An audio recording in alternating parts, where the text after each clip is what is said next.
ආයුබෝවන් හැමෝටම අද ඔයාලා එකතු වෙලා ඉන්නේ Food Diaries with Pushpa YouTube channel එකත් එක්ක. අද අපි හදන්න යන්නේ ගෙදර ඉතිරි වෙන බත් පාවිච්චි කරලා විනාඩි 20ක් වගේ පුංචි කාලයකදී හදන්න පුළුවන් රස කෑමක්. එහෙනම් අපි බලමු කොහොමද ඒක හදන්නේ කියලා. ඒකට අපිට ඕන කරන්නේ ගෙදර ඉතිරි වුණ බත් ටිකක්, නූඩ්ල්ස් ටිකක්, බිත්තර දෙකක්, කැරට් අලයක්, ලේක්ස් කොළ කිහිපයක්, කෑලි මිරිස්, ගම් මිරිස්, ලුණු කුඩු පුංචි ප්‍රමාණයක් විතරයි. එහෙනම් අපි මුලින්ම කැරට් අලය සුද්ධ කරගමු. දැන් අපි කැරට් අලය හොඳින් සෝදගමු. අපි දැන් කැරට් අලය හීනියට ගාගමු. දැන් අපි ලේක්ස් කොළ ටිකත් හොඳින් හොදගමු. දැන් අපි නූඩ්ල්ස් එක තඹ ගන්න වතුර එකක් ලිපේ තියාගමු. වතුර එක රත් වෙනකන් අපි ලීක්ස් කොළ ටික හීනියට කපාගමු. ලීක්ස් කපාගෙන ඉවරුණාට පස්සේ අපි උණු කරගත්ත වතුර එක නූඩ්ල්ස් එකට එකතු කරගමු.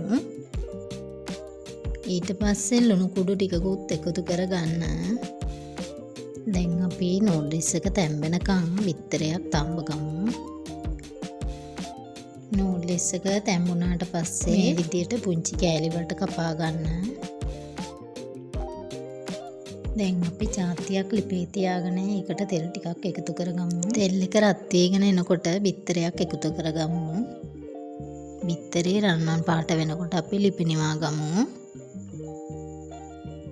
දැන් අපි බත්, නූඩ්ල්ස්, ලීක්ස්, කැරට් ටික එකතු කරගමු. ඊට පස්සේ අපි ලුණු, කෑලි මිරිස්, ගම් මිරිස් එකතු කරගමු. ඔයාලා කැමති නම් මේකට සොසේජස්, චිකන් වගේ දේවලුත් එකතු කරගන්න පුළුවන්.